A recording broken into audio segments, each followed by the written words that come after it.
वालेकुम वरहमतुल्लाह। दोस्तों आज मैं आपको जो है लेक्चर नंबर 4 जो आईएसएसबी के टेस्ट प्रिपरेशन का लेक्चर नंबर 4 है, उसमें मैं आपको खुशामदीद कहता हूँ।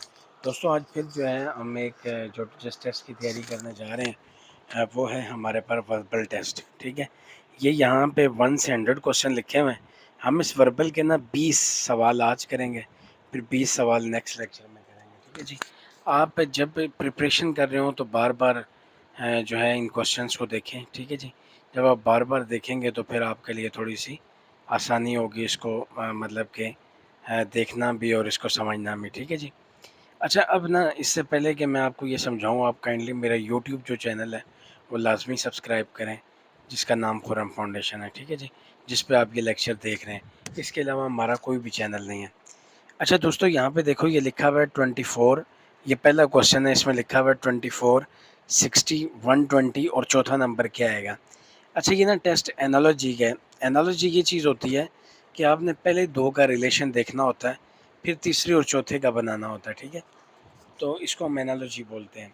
अब पहले दो का देखते हैं क्या रिलेशन है। आप इस तरह करो, 24 और 60 को आपस में डिवाइड करो। जब तुम इसको 24 और 60 को आपस में डिवाइड करोगे तो तुम्हारे पास आएगा 2/5। ठीक है, अब तुमने 120 के साथ आगे ऐसा नंबर लगाना है कि जिसको तुम जब 120 को उस नंबर से डिवाइड करो तो तुम्हारे पास आंसर जो है वो 2/5 आना चाहिए। ठीक है, तो मेरे हिसाब से अगर मैं 300 लगाऊँ ना, 300 यहाँ पे क्वेश्चन मार्क की जगह, और 120 और 300 को डिवाइड करूँ तो वो तुम्हारे पास जो है ये 2/5 ही आएगा। हम ज़रा चेक कर लेते हैं कि क्या है। ये हमने 300 को क्लिक किया तो बिल्कुल ठीक हो गया। ये जो ग्रीन निशान का मतलब है कि हम जो आंसर कर रहे हैं ये बिल्कुल ठीक है। अभी हम इसी तरह नेक्स्ट क्वेश्चन पे जाते हैं। दोस्तों अभी हम इसी तरह से, हम जिस तरह हमने क्वेश्चन 1 में देखा था, इसी तरह से हम लोग क्वेश्चन 2 जो है इसमें हम लोग ज़रा देखते हैं कि यहाँ पे फर्स्ट और सेकंड के का क्या रिलेशन है। देखो दोस्तों, आइस का मकसद होता है कोल्डनेस करना। पहले दो का रिलेशन देखते हैं, फिर थर्ड का फोर्थ के साथ बनाएंगे। ठीक है, आइस का मतलब है कोल्डनेस, यानी कि जो बर्फ़ होती है वो ठंडा करती है या ठंड देती है। ठीक है, अर्थ का क्या काम होता है? अर्थ का काम समंदर है, वेट है, जंगल है या ग्रेविटेशन है। तो ये अब हम देख लेते हैं। अर्थ का काम होता है, मेरे हिसाब से तो ग्रेविटेशन देना होता है। ठीक है, अब देखते हैं, ये मुझे मैंने पहले नहीं देखा हुआ, हम चेक करते हैं मिलके। हाँ जी, बिल्कुल ठीक है। अर्थ का काम होता है ग्रेविटेशन। ग्रेविटेशन का मकसद ये होता है, अर्थ हमें ये इस काबिल बनाती है कि हम लोग उड़ ना सकें। अगर अर्थ की ग्रेविटी ख़त्म हो जाए तो हम आसमान में उड़ने लग जाएंगे। तो अर्थ का मकसद है कि ग्रेविटेशन जो है ये प्रोवाइड करे। नेक्स्ट क्वेश्चन देखते हैं।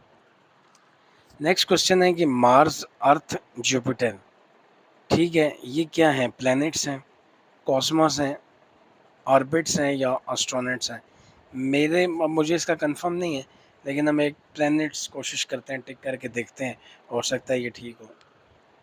बिल्कुल ठीक है जी, ये मार्स, अर्थ और जुपिटर ये तीनों क्या हैं? प्लैनेट्स हैं। ठीक है, ऑर्बिट तो नहीं होते, ऑर्बिट तो और चीज़ है। एस्ट्रोनॉट्स और कॉस्मो ये भी और चीज़ें। ठीक है, नेक्स्ट क्वेश्चन देखते हैं। अच्छा ये देखो, सनराइज, जब सूरज निकलता है तो सनसेट, सूरज का रूप भी होता है। ऐसे इसमें सोचने की ज़रूरत नहीं है, बिल्कुल लास्ट वाला देखो, मॉर्निंग और नाइट। आप देखो कि जिसकी सुबह होती है उसकी शाम भी होती है। तो हम ये क्लिक करके देखेंगे तो बिल्कुल ठीक है, सही है। तो ये तो डायरेक्ट, ये बड़ा आसान है, इसमें बाकियों को सोचने की ज़रूरत ही नहीं है सच। नेक्स्ट देखें, यहाँ पे जो आपके पास है, अच्छा दोस्तों यहाँ पे ना अब लिखा हुआ है रूट, स्टेम और ब्रांच। अब देखो ये जो रूट हो गया, जड़ हो गई, स्टेम हो गया, तना, ब्रांच, शाख, और ये लीफ, ये जो है ना, ये सारी एक किस्म की चीज़ें हैं। मतलब कि ये जो रूट, स्टेम, ब्रांच और लीफ, ये जो है ना, ये एक ही दरख्त के बहुत ज़्यादा हिस्से होते हैं। ठीक है, तो फर्टिलाइज़र ज़मीन में डलती है, पौधे के अंदर नहीं डलती। इसी तरह से ट्री, दरख्त नहीं है, चूँकि दरख्त इन सारी चीज़ों को मिला के बनता है। वुड, लकड़ जो है उसकी हर चीज़ में होती है तकरीबन। तो लीफ जैसे ये एक दरख्त के हिस्से हैं, ऐसे लीफ भी एक हिस्सा है। नेक्स्ट देखते हैं जी, फिजिशियन ट्रीटमेंट करता है, जज क्या करता है, जज जजमेंट करता है, ठीक है जी। अच्छा, अब आप सोच रहे होंगे कि यार इसमें तो पनिशमेंट भी आती है। वो पनिशमेंट देता है, लेकिन जज का काम पनिशमेंट देना नहीं होता। जज का काम करना होता है, इंसाफ करना होता है। उसके बाद जो पनिशमेंट है वो देती है आपकी पुलिस, ठीक है, या जो भी आगे करना हो। नेक्स्ट क्वेश्चन है कि जी, ग्लव हैंड के लिए इस्तेमाल होता है, नेक के लिए कॉलर इस्तेमाल होता है, अच्छा, टाई के लिए शर्ट इस्तेमाल होती है, सॉक के लिए फीट इस्तेमाल होता है, और कोट जो है वो पॉकेट के लिए इस्तेमाल होता है। मेरे हिसाब से इसका होना चाहिए, मुझे लगता ये है कि ये सॉक्स होनी चाहिए फीट के लिए। बिल्कुल ठीक है, देखो ना, जैसे हाथ के लिए दोस्ताना होता है, इसी तरह से जुराब जो है वो पाँव के लिए होती है, ठीक है। नेक्स्ट देखते हैं।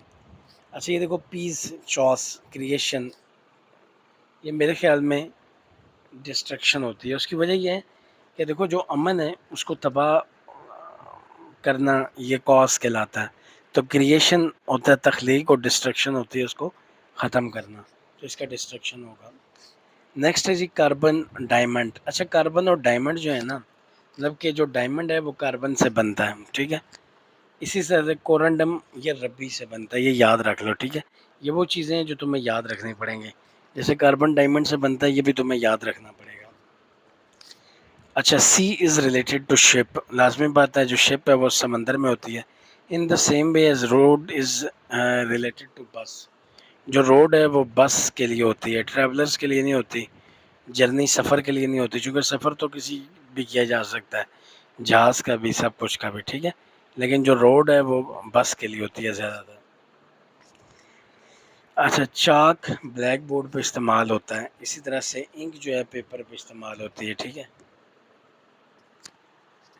दोस्तों। इसी तरह से प्लेटफॉर्म के लिए ट्रेन होती है, एरोप्लेन के लिए एरोड्रोम तो नहीं होता, होटल के लिए टूरिस्ट ज़रूरी नहीं है, टूरिस्ट तो कैंपिंग भी कर सकते हैं। हाँ, कॉय शिप के लिए होता है, ठीक है। कॉय ना, आप समझ लो कि शिप जहाँ पे खड़ा होता है वो कॉय होता है। अच्छा, साइलेंस का मतलब है, साइलेंस होती है बिल्कुल पिन ड्रॉप साइलेंस, यानी कोई ना बोले, और नाइस का मतलब होता है शोर। अब इन दोनों को देखो, इसमें क्वाइट का मतलब है पीस, ये तो नहीं हो सकता। बाल्डनेस, अच्छा, बाल्डनेस कहते हैं गंजे को, और हेयर का मतलब है कि जिसके बाल हो, तो ये हो सकता है। बिल्कुल ठीक है जी, आगे सोचने की ज़रूरत ही नहीं है। अच्छा दोस्तों, उसके बाद है क्वेश्चन नंबर 14। ये पहले का और दूसरे का रिलेशन है 3 × 12। अच्छा देखो, 3 को 4 से मल्टीप्लाई करो तो 12 आएगा, 5 को 4 से करो तो 20 आएगा, ठीक है। तो पहले को हमने 4 से मल्टीप्लाई किया तो 12 आएगा, दूसरे को हम 5 को करेंगे तो 20 आएगा। तो 20 is the right option. Next देखें। अच्छा, ये जो के वो टी लिखा हुआ है ना, 11/20, ये देखो, के अगर तुम अपनी उंगलियों पे गिनो ना, तो ए के लिए हम 1 इस्तेमाल करते हैं, बी के लिए 2, सी के लिए 3, डी के लिए 4, यानी कि वहाँ से ए बी सी चलाते जाओ, इधर से 1 2 चलाते जाओ। तो के जो है ना वो 11वें नंबर पे आता है, इसलिए 11 लिखा हुआ है, और टी जो है वो 20 नंबर पे आता है, इसलिए 20 लिखा हुआ है। इसी तरह जो जे है वो मेरे हिसाब से शायद 9वें नंबर पे आता है, और आर 10वें नंबर पे आता है। नहीं नहीं, शायद जे 10वें नंबर पे आता है मेरे हिसाब से, ये भी नहीं है। हाँ, 10वें पे आता है, लेकिन आर जो है ना वो 18वें नंबर पे आता है, तो ये राइट ऑप्शन होगा, 10/18, ठीक है। ये तुमने ना, ये आसान तरीका ये है कि तुम ना एक साइड पे ABC लिखो, और एक साइड पे ना 1 से लेके 26 तक गिनती लिखो, तो तुम्हें खुद पता चल जाएगा कि कौन सा नंबर कौन से पे आता है, ठीक है। नेक्स्ट लिखा हुआ है दोस्तों, लॉयर कोर्ट में होता है, बिल्कुल ऐसे ही है। तो फिर केमिस्ट लेबॉर्ट्री में होता है, ये भी ठीक है। बिजनेसमैन ऑफिस में होता है, लेबर फैक्ट्री में होती है। मेरे हिसाब से ना केमिस्ट जो है वो लेबॉर्ट्री में होता है शायद। बिल्कुल ठीक है जी। नेक्स्ट देखो, जैसे कप लिप। अच्छा, कप और लिप, यानी कि जो कप है ना वो तुम होंठों के साथ लगाते हो, बर्ड के जो होंठ होते हैं वो बीक होते हैं, बीक, चोंच। अच्छा, अब देखो, ये आर्किटेक्ट बिल्डिंग बनाता है, स्कल्पचर मुजस्मा बनाता है, स्टैचू, ठीक है जी। नेक्स्ट देखते हैं। अच्छा, क्लॉथ मिल में बनता है, न्यूज़पेपर प्रेस में बनेगा। अच्छा, इसी तरह से नेक्स्ट देखते हैं। ये अब देखो, लिखा हुआ है 9 8 16 और 4। अच्छा, अब ये देखो, पता क्या हुआ है, ये जो पहला 9 है ना, ये समझ लो 3 का स्क्वायर है। तो 3 का स्क्वायर क्या होता है 9। फिर हमने 3 का स्क्वायर लिया ना, 3 में से 1 कम करो, यानी कि क्या आएगा, 2 आएगा।